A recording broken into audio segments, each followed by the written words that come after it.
ዜና መጽሔት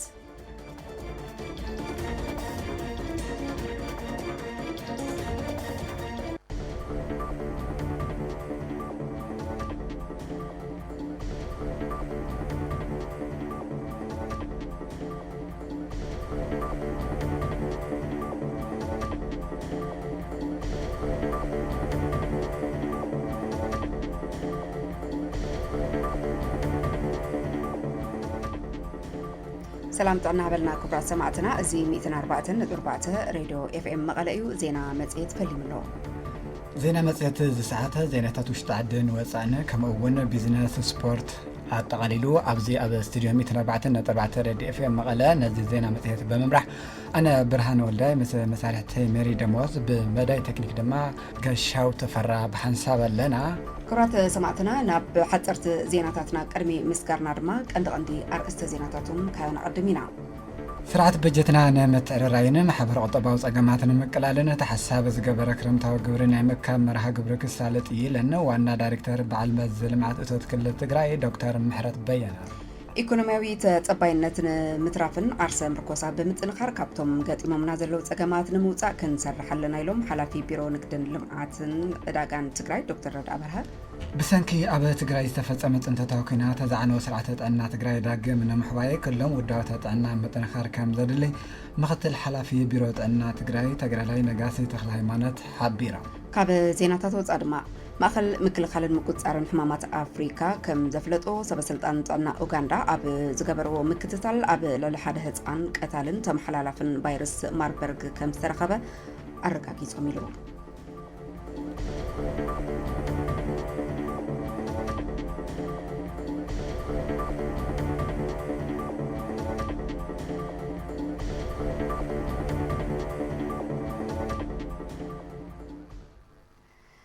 بحصرتي نقربهم زيناتات كنقدم شادشاي زبن سرح رابعي هتوت غباء بيت مخرب بهراوي منقسة تግራይ محاوراوي أودادباتات منقسة أبات عيو أزدعو بيت مخري بهراو منقسة تግራይ لما زكايدو شادشاي زبن سرح رابعي هتوت غباء محاوراو ودادباتات بمتنخار ناب سرعات بمتاو قلقالوتن محدران متنخار داخل متقرراين متنخارن ودادوا منقسة أبيات عيدما أكايدلهم إسران 4 قنبت كلتاشن 18 عام تمرد شادشاي زبن سرح رابعي هتوت غباء بيت مخري بهراو منقسة تግራይ أب استسالت اللوان دحري مملاس نبار بيت مخرن سرعة منقستون أب أورادبا منقساو محاور زنبارو تسقامات بمللاي منقساو الأخن أمامن نمفتسام زغل متقرراي تغيرو مهلو تغاليتيو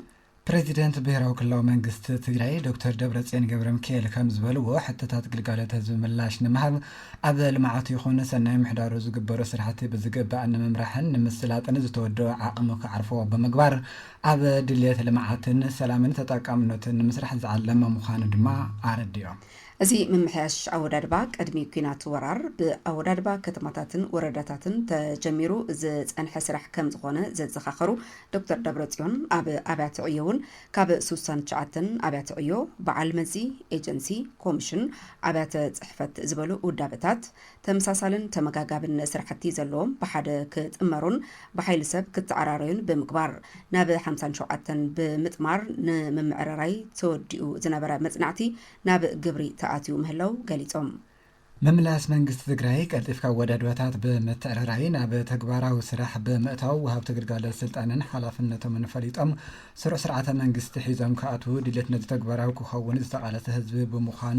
ቆፂሮ ዝቕበል ዝትግበር ብቁፅፅርን ታሕታስነትን ዝኣመን ስራሕን ኣሰራርሓን ክህሉ ካብ ዘሎ ድሌታት ዝብገስ ብምዃኑ ኣብ ራዕይ ህፁፅ ጉባኤ ዝቐረበ መሓውረ ወዳድባ ንምጥንኻር ዕማማት መንግስቲ ትግራይ ወሳኒ ይክብሉ ድማ ኣባላት እቲ ቤት ምኽሪ ገሊፆም ክብል ድምፂ ወያነ ትግራይ أبصيبه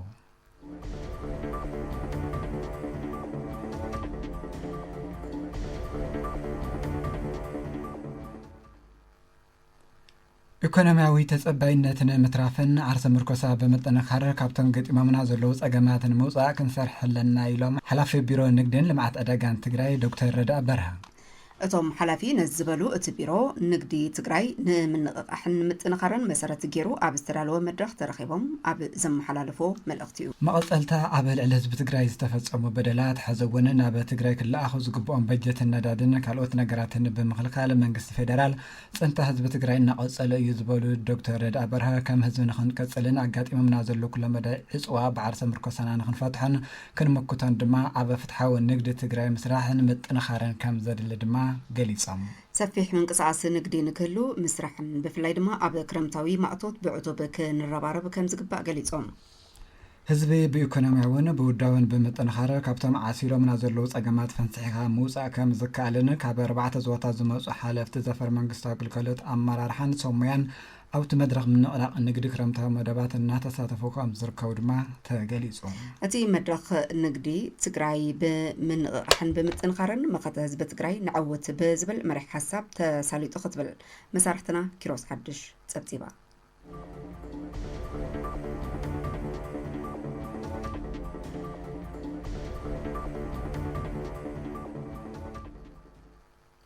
ማሕበራዊ ረድኤት ትግራይ ማለት ምስ ፈንድ ልምዓት ኖርዌይ ብምውዳድ መደብ ምፍጣር ኩነታት ኣየር ዝፃወር ሕብረተሰብ ገጠር ዕላው ጌራ እዚ መደብ ልምዓት ገጠርን ምትብባዕ ተፀዋራይነት ገጠር ክፋል ማሕበረሰብን ኣብ ትግራይ ንምዕባይ ዓብዪ ስግምቲ ከም ዘሎ ድማ ተሓቢሩ እቲ መደብ ብፈንድ ልምዓት ኖርዌይ ዝድገፍን ብማረት ዝፍፀምን ኮይኑ ኣብ ወረዳታት ዛናን ዓድዋን ዝርከቡ 4448 መራሕቲ ስድራ ኣብ 3 ዓመታት ብልዕሊ 166 ሚልዮን ብር በጀት ተጠቀምቲ ዝገብር እዩ ዕላማት መደብ ክፋላት ማሕበረሰብን ለውጢ ኩነታት ኣየር ዝበለፀ ክፃወሩ መናብሮኦም ከመሓይሹን ዘላቐ ልምዓት ንምርግጋፅን ዝዓለመ ከም ዝኾነ ድማ ተገሊፁ ኣብ ኣብቲ ስነ ስርዓት ምጅማር ወከልቲ መንግስቲ መዳርግቲ ትካላትን ካብ ጣብያታት ወረዳታት ዞባን ክልልን ካልኦት ተሳተፍትን ብምርካብ እቲ መደብ ብሓባር ንምዕዋት ከም ዝረባረቡ ኣረጋጊፆም እዚ መደብ መቐፀልታ ናይ 14 ዓመታት ሓበራዊ ምሕዝነት ኣብ መንጎ ፈንድ ልምዓት ኖርዌይን ማረትን ዝተሃንፀ ኮይኑ መናብሮ ህዝቢ ንምምሕያሽን ዘላቒ ልምዓት ንምርጋፅን ዘለዎ ተወፋይነት ዘንፀባርቕ እዩ ክብል ርክብ ህዝቢ ማረት ኣብ ዝለኣኸ ሓበሬታ የመላኽት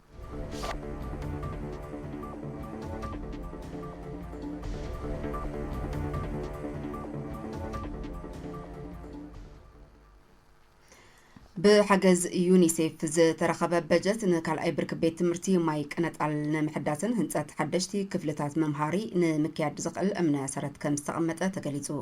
ንህንፀት እቲ ፕሮጀክት ልዕሊ 180 ሚልዮን ቅርሺ ከም ዝተበደበሉ ድማ ኣብ እቲ እዋን ተገሊጹ እዩ 24 ሰነ 2018 ዓ.ም ኣብ ወረዳ ማይ ቅነጣል ኣብ ሓፈሻው ካልኣይ ብርኪ ቤት ትምህርቲ ብዩኒሴፍ ነቲ ቤት ትምህርቲ ንምፅጋንን ሓደሽቲ 10 ተወሰኽቲ መምሃሪ ክፍልታት ቤተ ንባብ ቤተ ፈተናን 5 ክፍልታት መናፅሂ ቤት ፅሕፈት ርእሰ መምህርን ንምስራሕ ሎም ዕለት ብሓላፊ ቢሮ ትምህርቲ ክልል ትግራይ ዶክተር ኪሮስ ጉዕሽን ሓላፊ ዩኒሴፍ ጨንፈር ትግራይ ሚስተር ዴቪድን ብሓባር እምነኹርና ኣቐሚጦም ኣብቲ ቦታ ዝተረኸቡ ሓላፊ ቢሮ ትምህርቲ ክልል ትግራይ ዶክተር ኪሮስ ጉዕሽ ከም ዝበልዎ ትምህርቲ ዓለም ክልውጥ ዝኽእል ኢንኮም ኣማራፂ እዩ ድሕሪ ምባል ብሰንኪ ጀኖሳይዳዊ ኩናት ዝዓነዋ ኣብያተ ትምህርቲ ትግራይ ዳግም ኣብ ምህናፅ ምስ መዳርግቲ ኣካላት ብምትሕብባር ኣበርቲዖም ከም ዝሰርሑ ድማ ኣፍሊጦም ኣብቲ ስነ ስርዓት ምቕማጥ እምነኹርና ተረኺቦም መልእኽቲ ዘስምዑ ዋና ኣመሓዳሪ ወረዳ ማይ ቅንጣል መምህር ተስፉ ገብረ ማርያም ከም ዝበልዎ ትምህርቲ መሰረት ምዕባለ መግለፂ ሓንቲ ሃገር እዩ ድሕሪ ምባል ብሰንኪ ኣብ ትግራይ ዝተወልዐ ጆኖሳይዳዊ ኩናት ስዒቡ መብዛሕትአን ኣብያተ ትምህርቲ ትግራይ ሙሉእ ብሙሉእ ብዝበሃል ደረጃ ከም ዝዓነዋን ካብዘን ዝዓነዋ ኣብያተ ትምህርቲ ሓፈሻዊ ካልኣይ ብርኪ ቤት ትምህርቲ ማይ ቅንጣል ሓንቲ እንትኸውን ነዚ ንምፅጋንን ተወሳኺ ክፍልታት ንምስራሕን ዩኒሴፍ ንዝገበሮ ምትሕብባር ካብ ልቢ ኣመስጊኖም ኣብ ዝሓፀረ እዋን ድማ ህንፀቱ ክዛዘም ተላቢዮም ሓላፊ ቤት ጽሕፈት ትምህርቲ ወረዳ ማይ ቅነጣለ መምህር ፍስሓ ገብረዋህድ ማሕበረሰብ እቲ ቤት ትምህርቲ ሓዊሱ ካልኦት ኣጋይሽን ዝተረኸቡ እንትኾኑ እቲ ከይዲ ህንፀት ተጀሚሩ እስካዕ ዝውዳእ ብዕቱብ ከም ዝሰርሑ ድማ ቃልኣት እዮም ብሓፈሻ እቲ ቤት ትምህርቲ ብ180 ሚልዮን ብር ሙሉእ ሕድሳትን ህንፀትን ከም ዝግበረሉ ንምፍላጥ ተኻኢሉ ብምባል ንሓበሬታን ርክብን ወረዳ ማይ ቅነጣል ብምጥቃስ ቤት ጽሕፈት ጉዳያት ኮሙኒኬሽን ዞባ ማእኸል ሓቢሩ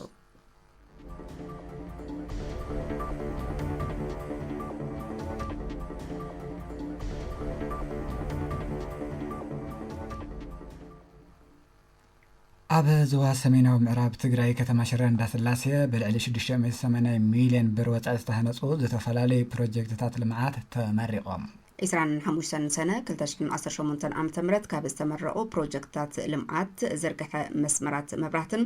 ማይን ስራሕቲ ምንጻፍ ጽሩብ እምኒ ህንጸትን ጽገናን መንገዲ ጸጸር ዝርግሐ መብራህቲ ትራፊክን ህንጸት ጽገናን መፋሳትን ይርከቦም ተባሂሉ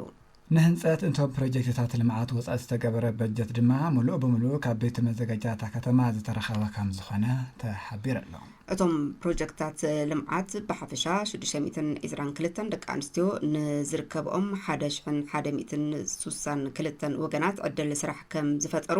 ኣብቲ እዋን ዝተረኸቡ ከንቲባ ከተማ ሽረ እንዳስላሴ ኣይተ ገብረመድህን ዮሃንስን ኣካየዲ ስራሕ ቤት ማዘጋጃታ ከተማ ኣይተ ተክለወይኒ ቶማስን ገሊፆም ኣብ ዙርያ ኣፈጻጽማ እቶም ፕሮጀክትታት ልምዓትን ኣብ ከይዲ ዝነበሩ ኣውንታውን ኣሉታውን ንጥፈታትን ኣመልኪቱ ሎሞ ድሕሪ ቀትሪ ምስ ወከልቲ ህዝቢ እታ ከተማ ዘተ ከም ዝካየድ ድማ ድምፂ ወያነ ትግራይ እዩ ጸብጺቡ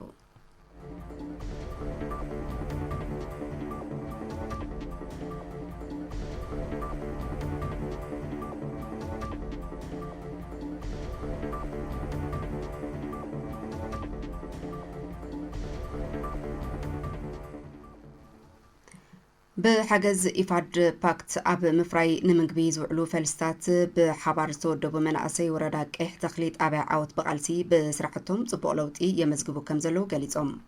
أب زحلف عمت ورحسنة زتودبت محبر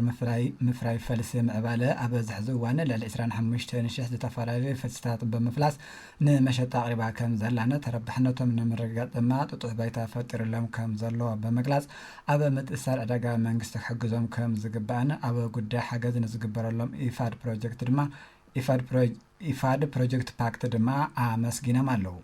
سرحتي محواي حفتي تفطرو بمكياد نلمعات مسنوت الطوح بايتان مفتار كاب حربيناتاتن سدرا سواعتن زي توصاتو أب مفراي زي ترعلو زي تفلاليو نمقبنات زوعلو فلستات أب مفراي التركب محبر مرأيا زغون سرح تسرح ملان عداقا نايمت السار سرحت دما يسرح كمزلون حلافي زفر قطبا ورداك احتخلي ايتافتم زنبا قليتهم قبل تلفزيون تكرايو تبتيبو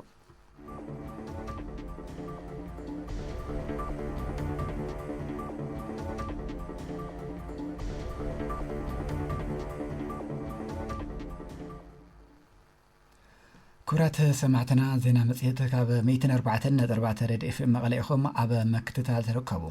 حزد ما بزرزر نابز حزنا يبزعباتنا كنسغركم سرعت بجتنا نمتعراين محبر قطباو صقماتن مقلالنت حساب زغبر كرمتاو غوري ناي مكاب مرها غبر كسالت يلن وانا دايركتور بعل مزل معت اتوت كلل تግራይ دكتور محرت بينه دكتور محرت بينه نسجلتها بعل مزي لمعات اتوت كلل تግራይ مس بيت مخري نقدن زفر محبراتن تግራይ مدارت اكالاتن اب سرعت محدرا غبر تግራይ ادهيبو اب زكايدو حبراوي مدرخ ገምጋሚው ተስፋይ ዝጋቦ حبر قطباوي صقمات تግራይ ንመቀላልን ውሽጣዊ እቶት ትግራይ ንመዕባይን ክረምታዊ ግብሪ ናይ ምእካብ መደብ ከም ዝሳለጥ ዝገለጻ ዋና ዳይሬክተር በዓል መዝል ልምዓት እቶት ትግራይ ዶክተር ምሕረት በየነ ሕጽረት በጀት ንምፍታሕ ካብ ግብርን ታክስን ዝእከብ እቶት ወሳኒ ምዃኑ ብምሕባር ፍትሓዊ ግብሪ ብምእካብ ቁጠባ ትግራይ ንምዕባይ ኣመራርሓ በብብርኩ ዝርከቡ መዳርክቲ ኣካላት ተዋዲዶም ክሰርሑ ይግባእ ክብላ ሓቢረን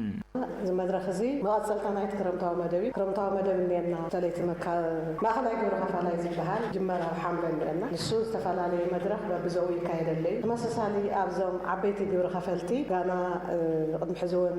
ኩነታት ኣብ ዓብይ ፀገም ስለ ዝነበርና ናፍቲ ስርዓት ክንኣቱ በይና ይኮንና ክንሰርሐ ዘለና እቲ ናይ ትግራይ ዝበፅሐ ፀገም ይፍለጥ ዝበፅሐ ፅምተት ልክዕቲ ናይ ግብሪ ስርዓትናት ናይ ሪፎርሙን ንድሕሪት ተመሊሱ ይፀኒሑ ይኹን እምበር ድሕሪት ናይ ፕሪቶሪያ ኣግሪመንት ተመሳሳሊ እቲ ናይ ሰርቪስ እንጅመር ክኢልና ኢና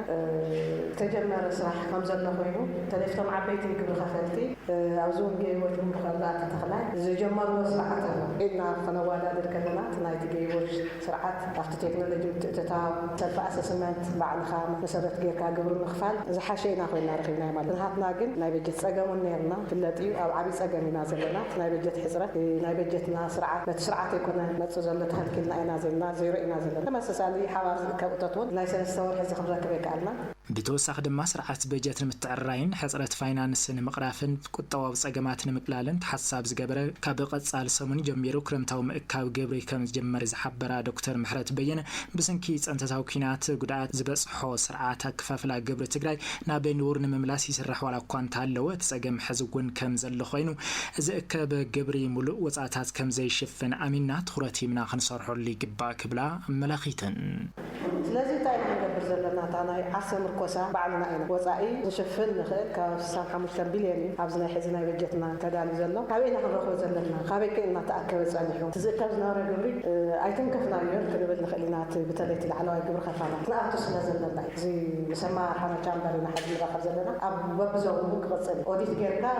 ጋዝ ዝብፅእ ማለት ቀሊል ክኸውን ተራዳዲና ክንኣት ከለና ትርጉም ስለ ዘለዎ ስለዚ ነዚ ዝምጥን ሕፅር ዝበለ ማለት ዳታ መሰረት ጌርና ኢና ካይብልና ገሊኦም ባዕሎም ዝሃቡና ገሊኡ ከኣታው ዝኾነ ተቐበልና ገንዘብ ስለዚ ከምኡ ክኸውን ዘለዎ ዝብል እዚኣሪና ንቐፃልካ ከመይ ክንከድ ንኽእል እዚ ካልእ ነቲ ቀፃሊ ከመይ ጥፍኣት ተፈጢሩ እሞ እቲ ናይ ጥፍኣት ናይ ክትትልና ካብኡ ዝበፅሐ ፀገማት ከኣሎ ብትፅብተታ ኩሉ ተጋዳሊ ኣብ ባዕልና ስለዚ ነዚ መሰረት ጌርና ክንተሓጋገዘሉ ዝግበአና ነገራት እዩ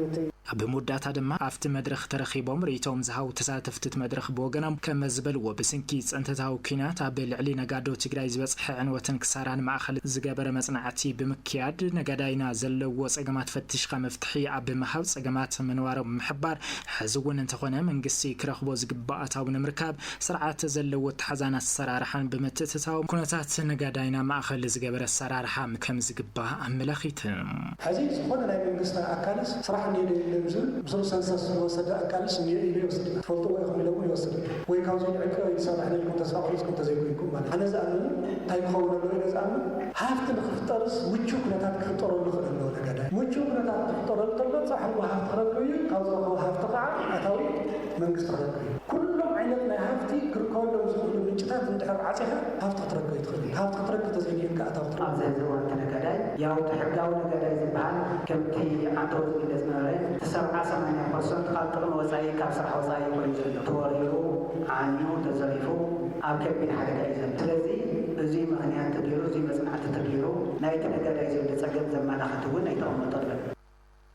بسنكي أب تجراي تفتمت أنت توكينات زعنوا سرعة عنا تجراي داقي من محواي كلهم وداوتات عنا متنخار كم زرلي مقتل حلا في بيروت عنا تجراي تجرلاي نجاسي تخلي مانت حبيرم تقرأي نقاسي نزبلو أوردا كلتو العلوت أبا تعدا نعلة أب متكبر باكيجات تمرت عنا بستسرحو أدمعي سرعتي كاب فتان نتقى بمخانا 24 سنة كلتاشن 18 عام تمرت أب زي تسالت سنسرعت مرة ترخبهم أب زحلفو من الأختيو برهانو الداي زرزر زينا السنادي له بسنكي أب تجراي تفتمت أنت توكينات زعنوا سرعة أن تجراي داقم من محواي كلهم كابل على سكاب تحت زركة وداوتات أن بمتنخر جنزاب حبرة سب أب معباي بعتوب مسرح كم زدلي مقتل حلافي بيروت أن تجراي تجرلاي نجاسي تخلها مانت حبيرم استمالك قالت حريم وصن حزبنا أبز حصر جزء كاب استفاليو حمامات نبكلغال بعول استوات زلون كبيد سعرن تساتفن زحتتن حزبن أما رحان ورداك التول علن كم أنت أبيا سعدنا علن نكلغال مسرز جوار بوليس عنا حنتيتو إذا كم زول مدكم مسرح كرميات خرتيكم أم بكلغال كوليرا كالوت ما يولد حماماتن كم حمام عيني تراكما أبيا سعدنا علن كبابين وحس قبل بمخانو كفتان نزاز وخنت أبيا أنت نوج ملوء بملوء كحمام كلاخل أنت خينو كل سدرا تدك أميس تمعاش شقاء خينو زقصل هون يجبا إنما الرؤى زلنا كفتان نزاز وخنت أبيا ناي مفلن تسرحت نمبر ناي مودعتها زي مخانو تجنزيكم أسأل دقاف أفضل ندبات عنا بحوار كينا كنسرح إن تلابنا كم بيرو عنا كل تجراي عقمنا زفقده كله حاجز كمان نجبر خجلت لكم يفتو حلافي بيت صحفت عنا وردا كل التولعلو أيتير قالب دستا بقدو أما أبا تجراي أقات إمام مسزلو كل كلام رحاني تسعبو حبرة سبب نزفلالي حمامات نخيق على حكم وردا أبا مكل خال مسرز قبر سرحتين مسرح بزاخل ملكعو كلهم وداوتات بمتنخار حبرة سبت خوابي تتكا مستمحش عين مدرن من ناتهن كام زخنن نغز على دماء أبتات أبيانا كالوت أبيتات تواردان تتأناخيرو كام زغز علينا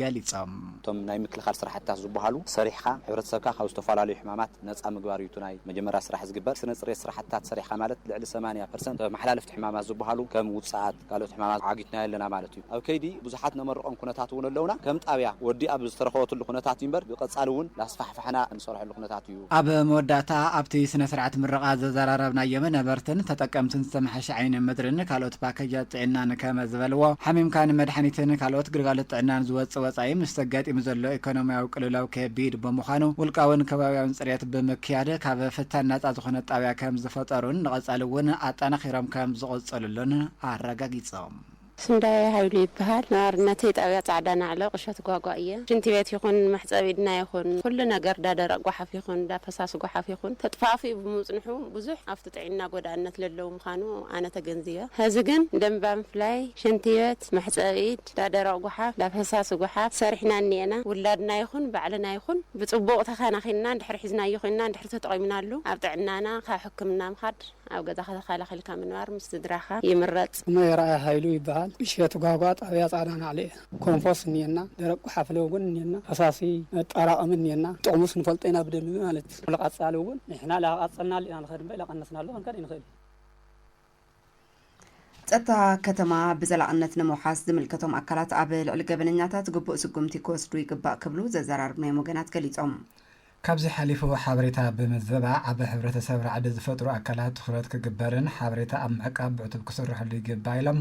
ፖሊስ ኦፊሰር ክፍለ ከተማ ዓይደር ጣብያ ጉንቦት 20 ተገዳላይ ገብረ እግዚአብሔር ብርሃነ ኣብዚ መዳይ ሜሪ ደሞዝ ተወሰኸ ኣለዋ ሕብረተሰብ ዕለታዊ ናብርኡ ብሰላም ዝመርሐሉን ስጋት ጸጥታ ብዝተኻለ ዓቕሚ ንምንካይ ዝምልከቶም ኣካላት ብፍሉይ ክሰርሕሉ ይግባእ ክብሉ ዘዘራርብናዮም ወገናት ሓቢሮም ታደ ወፂ ኣብዚ ዝሓዘ ታካው ጅባኣት ምጠሎ ትጽፋዓሉ ፎሪ ትንከራተተሉ ወፂ ኻዚ ተኣትወሉ ኮይዘን ንዚ ማዕረም ይጎረሉ ከመራርሓ ጀሙሩ ጾስቱ ይጽሩ በብከባቢናስ በቃ ዙሮ ዙሮ ክትፈልጥዮም ኣይትኸልይ ወዶ ክትጥንቀቕ ግን ኒካ ከባቢኻ በቃ በዓልኻስ ክትሓላልይ ኒካ በብእዋኑ ንዘጋጥሙ ፀገማት ጸጥታ ንምክልኻል ሕብረተሰብ ብንቕሓት ከባቢኡ ኣብ ምውሓዝ ክሰርሕ ይግባእ ዝበሉ ፖሊስ ኦፊሰር ክፍለ ከተማ ዓይደር ጣብያ ጉንበት 20 ቀጠና 23 ተገዳላይ ገብረ እግዚአብሔር ብርሃነ ሕብረተሰብ ኣብ ጎኒ ኣካላት ጸጥታ ብምዃን ኩለ መዳይ ሓገዝ ዝገብር እኳ እንተኾነ ሓሊፉ ንዘጋጥሙ ፀገማትን ምትላላትን ንምቕራፍ ተዋዲድካን ተረዳዲእኻን ምስራሕ ወሳኒ ክብሉ ገሊጾም እዚ ንኽንከላኸሎ ተኾይና ሕብረተሰብ እንታይ ከም ዝኾነ እምበር ኣጎንቲ ጸጥታ እዩ ብፍላይ ኣብ ዝነቃትሪ ብደንቢ መንደር ብሎ ልምዓት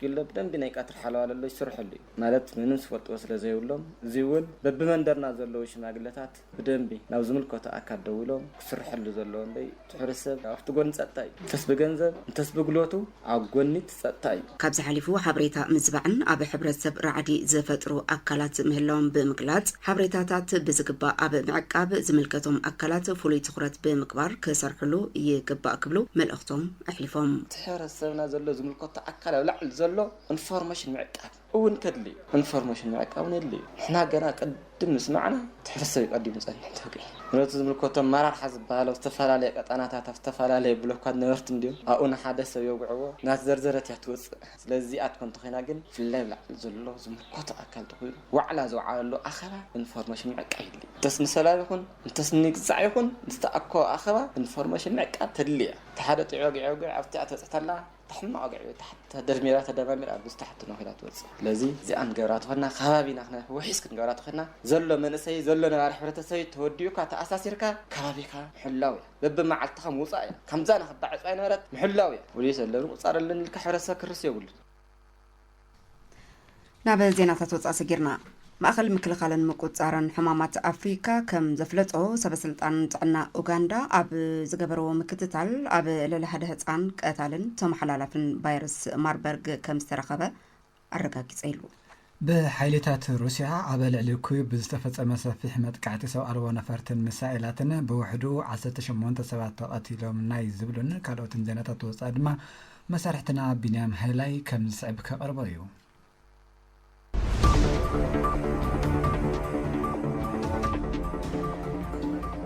سلامات عنا هبلنا خورات سمعتي فناميت 4.4 راديو في المعلم زينات وصحيح نارنا لنا كتكتاتلو بخبرنا عدم ማእኸል ምክልኻልን ምቁፅፃርን ሕማማት ኣፍሪካ CDC ከማ ዘፍለጦ ሰበስልጣን ጥዕና ኡጋንዳ ኣብ ዝገብርዎ ምክትታል ኣብ ልዕሊ ሓደ ህፃን ቀታልን ተመሓላለፍን ቫይረስ ማርበርግ ከም ዝተረኸበ ኣረጋጊፆም። እዚ ፍሉይ ተጠቃዒ ክርከብ ዝኻለ እቲ ሃገር ኣብዚ እዋን እዚ ዘጋጥማ ዘሎ ለበዳ ኢቮላ ንምቁፅፃር ናይ ምክትታል ስራሕ ኣብ ትሰርሐሉ ዘላ እዋን እዩ ተባሂሉ። መሰረት መግለፂ ኣፍሪካ CDC እቲ ቫይረስ ተረኸበ ኣብ ምዕራብ ኡጋንዳ ኬጌጋ ኣብ ዝተባሃለ ከባቢ ኣብ ዝነበረ ወዲ ዓመትን 6 ወርሕን ህፃን ኮይኑ እቲ ህፃን ብዘጋጠመ ሕማም ሂወቱ ሓሊፍ እዩ። ይኹን እምበር ክሳብ ሕዚ ብዘሎ ሓበሬታ ምስቲ ህፃን ርክብ ካብ ዝነበሮም ሰባት ዝኾነ ይኹን ምልክት ሕማም ዝረኣየሎም ከም ዘየለውን ኣብዚ እዋን እዚ ኣብቲ ሃገር ካልእ ንጡፍ ተጠቃዒ ናይቲ ቫይረስ ከም ዘየለን ተገሊጹ። ውድብ ጥዕና ዓለም ብዛዕባ እቲ ኩነታት ሓበሬታ ከም ዝበፅሖ ንድጋፍ ኣሰራርሓ ጥዕና እቲ ከባቢ ሓገዝ ይገብር ከም ዘሎን እውን ኣፍሊጡ እዩ። በቲ ካልእ ወገን ወሃቢ ቃል ሚኒስትር ጥዕና ኡጋንዳ ኣብቲ ሃገር ሰፊሕ ለበዳ ማርበር ከም ዘሎን ዘየለን ዝፈልጥዎ ነገር ከም ዘየለ ገሊፆም። እቲ ጉዳይ ኣብ ሓደ ህፃን ጥራይ ዝተረኣየ ፍሉይ ፍጻመ ምዃኑ እውን ኣነፂሮም እዮም። ኡጋንዳ ኣብዚ እዋን እዚ ምስ ጎረቤት ሪፓብሊክ ኮንጎ ተኣሳሲሩ ዝመፀ ለበዳ ኢቮላ ንምግታር ልዑል ፃዕሪ ኣብ ትገብረሉ ዘላ እዋን እዚ ሓድሽ ፍጻመ ምስገቡ ሰብ ሞያ ጥዕና ልዑል ጥንቃቐ ክገብሩ ኣተሓሳሲቡሉ ይብል ካብ መናሃርያ FM ዝረኸብናዮ ሓበሬታ።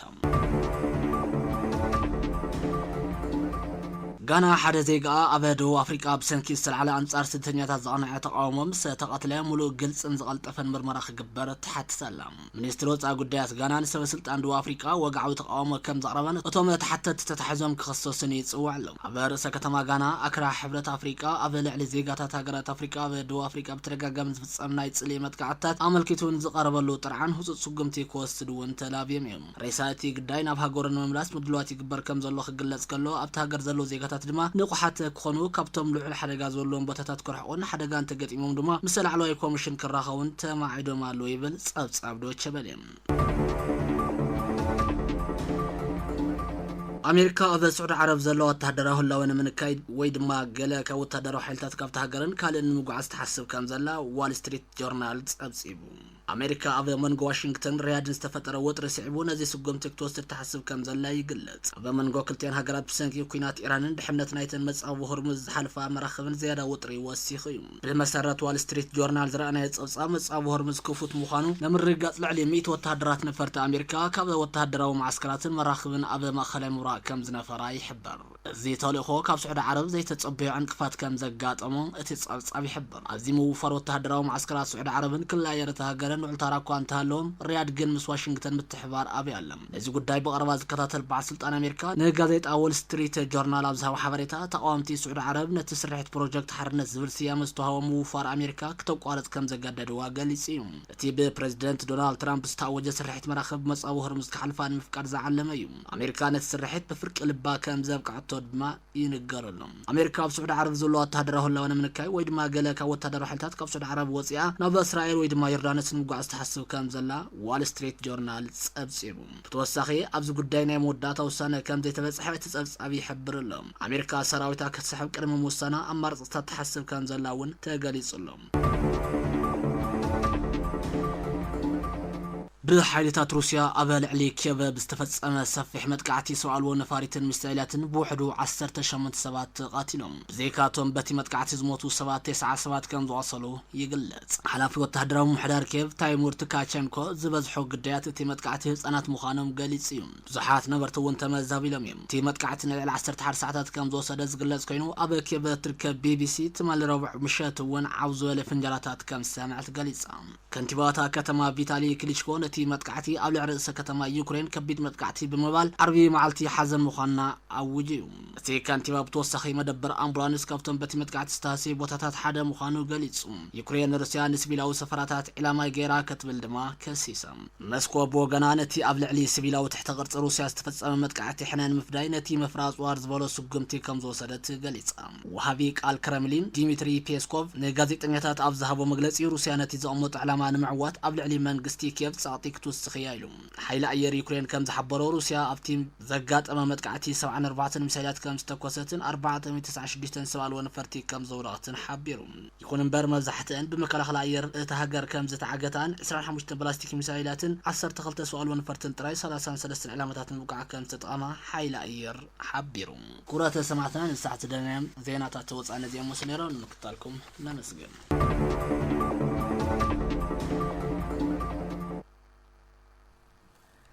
ግብሪን ሕውየትን ዳግመ ህንፀትን ትግራይ ብዝብል መሪ ሓሳብ ኣብዚ ሒዝናዮ ዘለና ዓመት ልዕሊ 200 ሚልዮን ቅርሺ ንምእካብ መደብ ተታሒዙ ይስራሕ ከም ዘሎ ቤት ጽሕፈት ቤት መዘጋጃ ከተማ ፍሮይኒ ኣፍሊጡ ነጋዳይ በአግኡ ብምልዓል ግብሪ ኣብ እዋኑ ዝኸፍለሉ መንገዲ ንክፍጠር እናተሰርሐሉ ከም ዝርከብ ምምሕዳር ወረዳ ጉለመኻዳ ገሊጹ ናይ ዝብሉን ካልኦትን ዜናታት ቢዝነስ ድማ መሳርሕትና ገብረዋህድ ዳንኤል ከም ዝሰብ ቀርቦ እዩ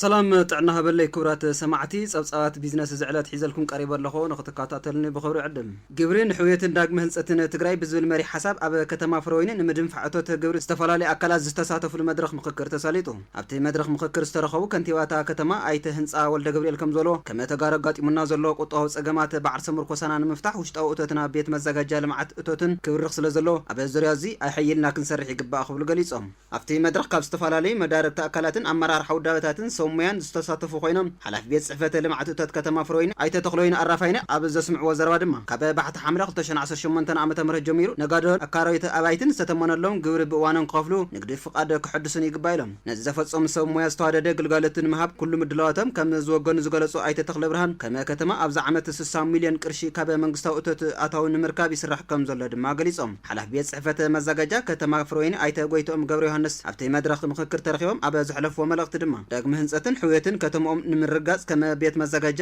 ዝወፀ መእከብ እቶት ኣዋጅን መምርሕን ምትግባር ምስ ሙሉእ መሓውሮም ተዳልዮም ከም ዘለዎ ገሊጾም ኣተሓሒዞም ከም ቤት መዘጋጃ ከተማ ፍሮይኒ ልዕሊ 200 ሚልዮን ቅርሺ ንምእካብ ኣብዚ ሒዝናዮ ዘለና ዓመት ንምእካብ መደብ ተታሒዙ ይስራሕ ከም ዘለውን ኣረድዮም ተሳተፍቲ እቲ መድረኽ ብወገኖም ኣብቲ እዋን ከመ ዝገለጽዎ ግብሪ ምኽፋል ንዕቤት ሓንቲ ዓዲ ዝህልዎ ትርጉም ብዝግባእ ስለንፈልጥን ግቡእና ምዃኑ ስለንርዳእን ንምዕዋት እቶም መደባት ኩሉ እንኽእሎ ዓቕምታትና ክንዕርፍ ኢና ኢሎም ኣለዉ ክብል ድምፂ ወያነ ጸብጺቡ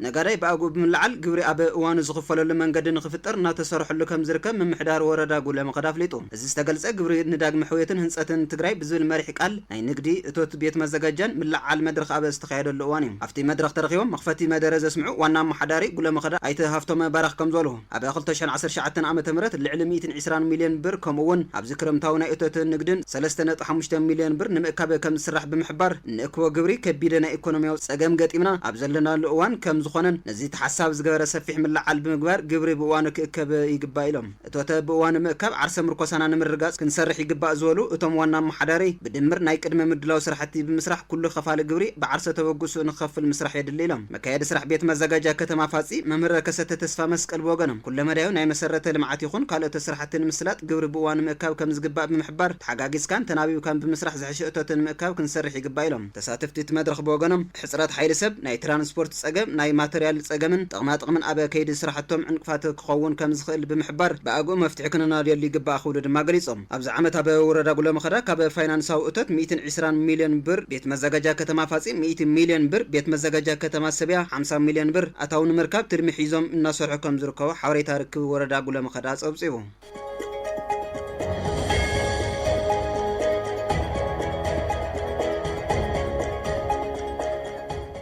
كبرات سمعتنا حز دما ناب شرف وصا كنسغركم $1 أمريكا ب 157 برن 41 سنتيم تعديغو ب 160 برن 56 سنتيم كشيط او علله 1 باوند استرلي ب 308 برن 14 سنتيم تعديغو ب 212 برن 30 سنتيم كشيط او علله 1 يورو ب 179 برن 69 سنتيم تعديغو ب 183 برن 28 سنتيم كشيط او علله 1 سويس فرانك ب 294 برن 75 سنتيم تعديغو ب 298 برن 64 سنتيم كشيط او علله 1 كويت دينار ب 511 برن 35 سنتيم تعديغو ب 521 برن 57 سنتيم كشيط او علله 1 سعودي ريال ب 41 برن 9 سنتيم تعديغو ب 42 برن 73 سنتيم كشيط او علله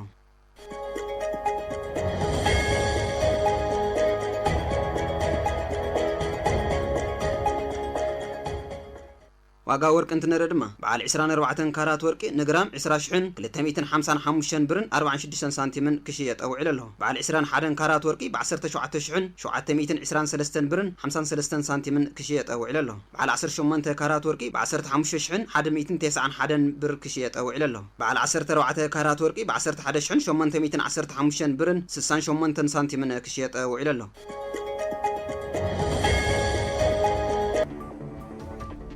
ክብራት ሰማዕትና ዜና መጽሔት ቅድሚ ምዛምና ቀንዲ ኣርእስታቶም ደጊምና ከነዘኻኽር ስርዓት በጀትና ንምትዕርራይን ማሕበራዊ ቁጠባዊ ጸገማትን መቀላልን ተሓሳቢ ዝገበረ ክረምታዊ ግብሪ ናይ ምእካብ መርሃ ግብሪ ክሳለጥ ኢለን ዋና ዳይሬክተር በዓል መዝል ልምዓት እቶት ክልል ትግራይ ዶክተር ምሕረት በየነ ኢኮኖሚያዊ ተጸባይነትን ምትራፍን ዓርሰ ምርኮሳ ብምጥንኻር ካብቶም ገጢሞምና ዘለው ጸገማት ንምውፃእ ክንሰርሕ ኣለና ኢሎም ሓላፊ ቢሮ ንግድን ልምዓት ዕዳጋን ትግራይ ዶክተር ረድኣ በርሀ ብሰንኪ ኣብ ትግራይ ዝተፈጸመ ጽንተታዊ ኩናት ዝዓነዋ ስርዓተ ጥዕና ትግራይ ዳግም ንምሕዋይ ኩሎም ውዳውታት ጥዕና ምጥንኻር ከም ዘድሊ ምክትል ሓላፊ ቢሮ ጥዕና ትግራይ ተገዳላይ ነጋሲ ተክለ ሃይማኖት ሓቢሮም ካብ ዜናታት ወፃኢ ድማ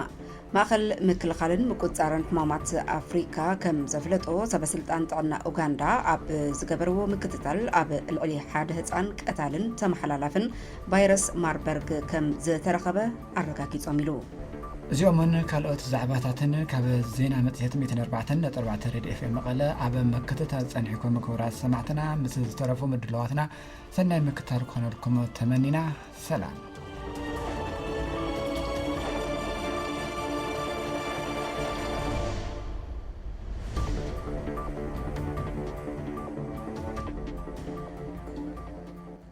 ዜና መጽሔት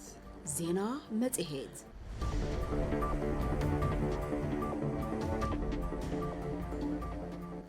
ዜና መጽሔት ዜና መጽሔት